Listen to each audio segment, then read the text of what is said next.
मनुष्य जब भी भगवान बुद्ध की मूर्ति देखता है तो अक्सर उसकी दृष्टि उनके चेहरे की शांति पर टिक जाती है।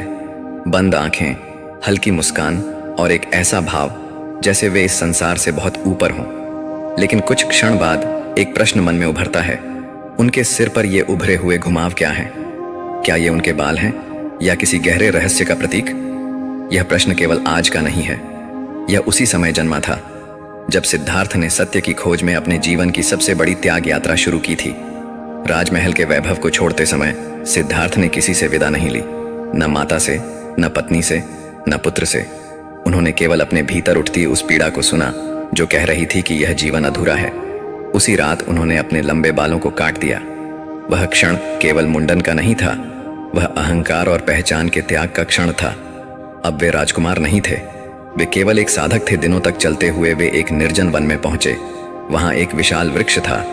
सिद्धार्थ वहीं बैठ गए और निश्चय किया कि जब तक सत्य स्वयं प्रकट न हो वे इस स्थान से नहीं उठेंगे। समय बीतने लगा। सूर्य उगता, अस्त होता, वर्षा आती, चली जाती। शरीर कमजोर होने लगा, लेकिन चेतना गहरी होती गई। वे इतने लीन हो चुके थे कि उन्हें न भूख का बोध था, न प्यास का, न ही ताप या शीत का। वन के छोटे जीव इस स्थिर मनुष्य को देखने लगे। ऐसा मनुष्य उन्होंने पहले कभी नहीं देखा था, जो जीवित होते हुए भी किसी इच्छा से बंधा नहीं था। एक दिन सूर्य असामान्य रूप से प्रचंड था। धरती तप रही थी। उसी समय एक छोटा सा जीव रेंगता हुआ आया।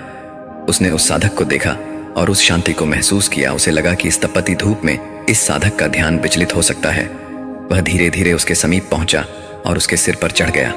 उसका शरीर जलने लगा, लेकिन वह हटा नहीं।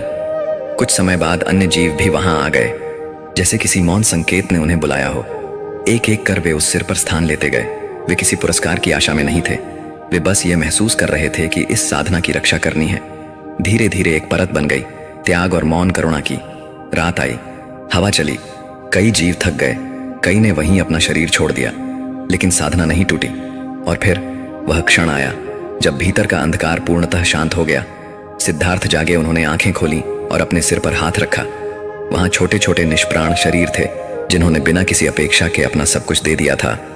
उस क्षण वे बुद्ध बने। उन्होंने उन जीवों को हटाया नहीं, उन्होंने उन्हें अपने अस्तित्व का भाग बना लिया, क्योंकि वे जानते थे यह केवल उनकी साधना नहीं थी, यह असंख्य मौन बलिदानों का फल थी।